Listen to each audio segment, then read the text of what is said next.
नमस्कार, राष्ट्रबोध से मैं पवन केसवानी।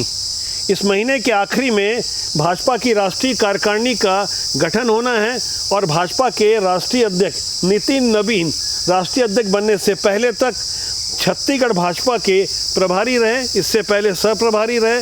लंबे समय तक छत्तीसगढ़ की राजनीति को समझने के बाद उनकी रुचि खासकर छत्तीसगढ़ के नेताओं में जिस तरह से बढ़ी है और भाजपा का राष्ट्रीय नेतृत्व भी आने वाले दिनों में जिस तरह से छत्तीसगढ़ में बड़े बदलाव के मूड में है, वहाँ कुछ बड़े संकेत मिले हैं। छत्तीसगढ़ के मौजूदा दोनों डिप्टी सीएम यानी अरुण साव और विजय शर्मा को लेकर इस बात की चर्चा है कि दोनों को राष्ट्रीय कार्यकारिणी में लिया जा सकता है। इनके अलावा भी करीब 5 ऐसे नाम हैं जिन्हें राष्ट्रीय कार्यकारिणी में जगह मिल सकती है। वैसे लता उसेंडी को लेकर इस बात की खास चर्चा है कि उनको विशेष महत्व मिल सकता है।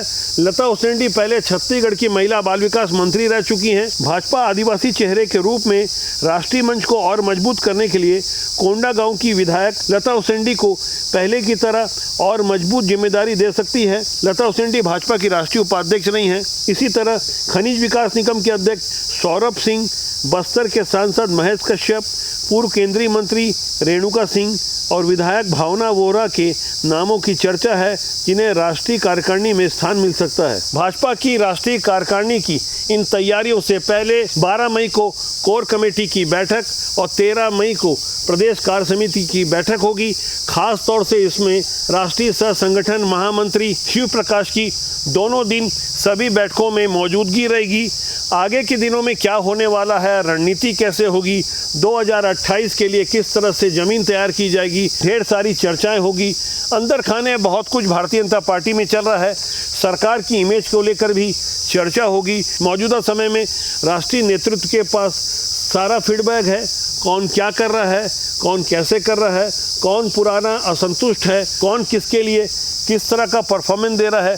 ये सारी बातों का लेखा जोखा बदली हुई भारतीय जनता पार्टी के पास है। मैं बदली हुई शब्द इसलिए बोल रहा हूँ क्योंकि बेहद हाईटेक तरीके से चुपचाप हर किसी के बारे में जानकारी जुटाई जाती है और समझने की कोशिश की जाती है कि आखिर क्या कारण रहा कि जांजगीर चांपा जैसे लोकसभा क्षेत्र में जहाँ 8 विधानसभा क्षेत्र आते हैं, 8 के 8 में एक में भी भारतीय जनता पार्टी का विधायक आखिर क्यों नहीं है, जबकि इस इलाके में 5 महीने बाद हुए विधानसभा चुनाव में भारतीय जनता पार्टी ने लोकसभा चुनाव जीता। ऐसे ही उदाहरणों को सामने रखते हुए एक कंप्लीट डेटा तैयार किया गया है और समझने की कोशिश की जा रही है कि कहाँ कितने काम करने की ज़रूरत है। फिलहाल ज़मीनी हालात ये हैं कि भाजपा छत्तीसगढ़ में आदिवासी, ओबीसी और हिंदुत्व के संयुक्त सामाजिक समीकरण को स्थायी राजनीतिक मॉडल बनाने की दिशा में आगे बढ़ते नजर आ रही है। जबकि विष्णुदेव साय को मुख्यमंत्री बनाकर भाजपा ने पहले ही आदिवासी वोट बैंक को एक बड़ा संदेश दे दिया था।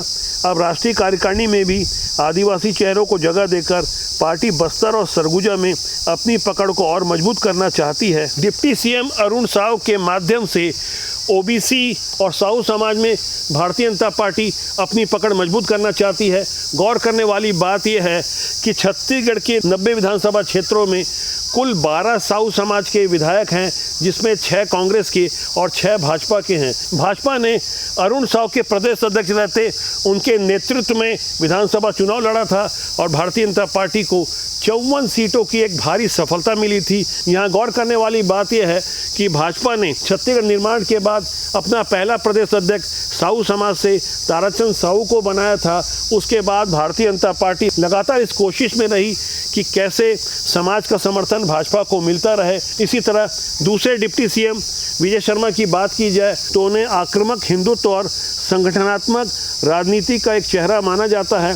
उन्हें भी भारतीय जनता पार्टी राष्ट्रीय कार्यकारिणी में एक मजबूत स्थान दिलाकर छत्तीसगढ़ के लिहाज से एक स्पष्ट संदेश देना चाहती है। वैसे छत्तीसगढ़ भाजपा के भीतर ये चर्चा आम तौर पर फिलहाल भी चल रही है कि क्या विष्णुदेव साय सरकार का कुछ फेरबदल होगा या सरकार इस बार भी कुछ नए चेहरों को मौका देगी, क्या कोई खास रणनीति तैयार की जा रही है। इस बात की चर्चा कुछ यूं ही नहीं हो रही है, बल्कि 2028 के विधानसभा चुनाव को ध्यान में रखते हुए सरकार का जो मौजूदा परफॉर्मेंस है उस पर सरकार कितनी खरी उतरी, आम जनता सरकार के बारे में क्या सोच रही है, ये सारा फीडबैक लेने के बाद ऐसा माना जा रहा है कि मंत्रिमंडल में फेरबदल होगा या विभागों का भी बदलाव होगा। संगठन और सरकार के बीच बेहतर समन्वय बनाने के लिए खास तौर पर शीर्ष नेतृत्व लगातार सक्रिय है, इसलिए सह संगठन महामंत्री शिव प्रकाश का दौरा इसी रणनीति का हिस्सा माना जा रहा है। भाजपा 2028 से पहले कांग्रेस के पारंपरिक वोट बैंक में सेंध लगाने की योजना पर भी काम कर रही है। खासकर ग्रामीण, आदिवासी और युवा वोटरों पर फोकस बढ़ाया जा रहा है। पार्टी की रणनीति केवल चुनाव जीतने तक सीमित नहीं दिख रही है, बल्कि अगले 2 वर्षों में बूथ स्तर तक संगठन को पूरी तरह सक्रिय करने का लक्ष्य भी तय कर लिया गया है। कुल मिलाकर छत्तीसगढ़ में भारतीय जनता पार्टी अब दूसरी पीढ़ी को भी खास मौका देना चाहती है। आक्रामक शैली के नेता, युवा नेता जो बेहतर परफॉर्मेंस दे सकते हैं, उन पर खासा ध्यान रखा जा रहा है, उनकी जानकारी ली जा रही है, उनके काम करने के तरीके को देखा जा रहा है।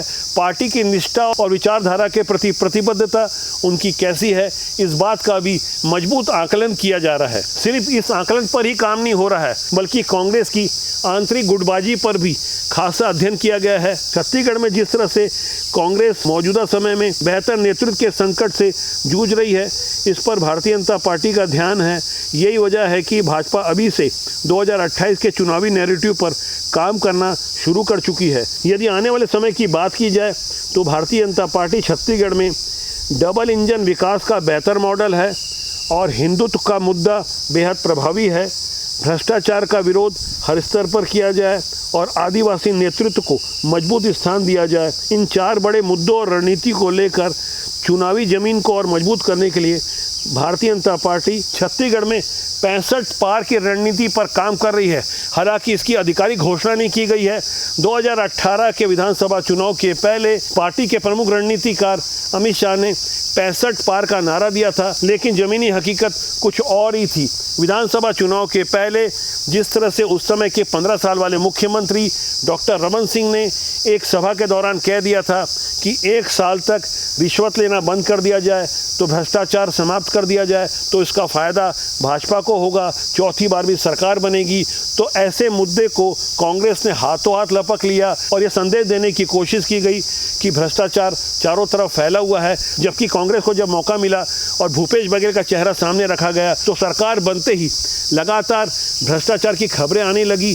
आपको याद होगा जब कोरोना संक्रमण की शुरुआत हुई थी 24 फरवरी 2020 के समय इनकम टैक्स का छापा पड़ा था।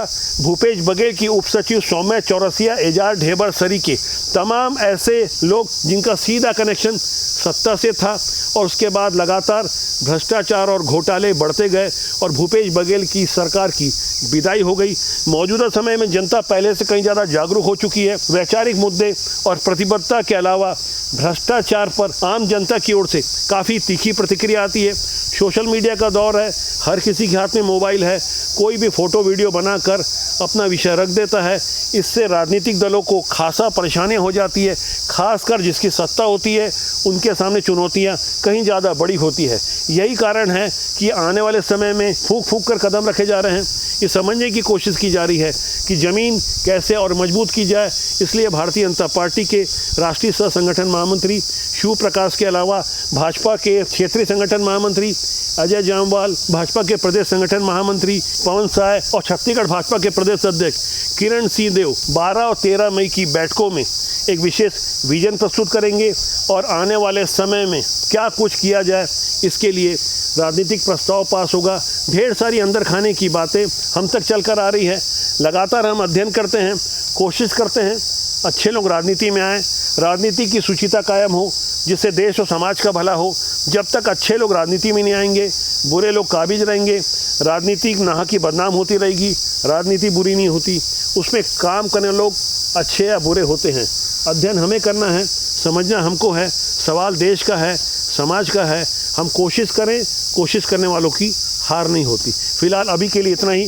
बहुत जल्दी मेरी आपसे फिर मुलाकात होगी।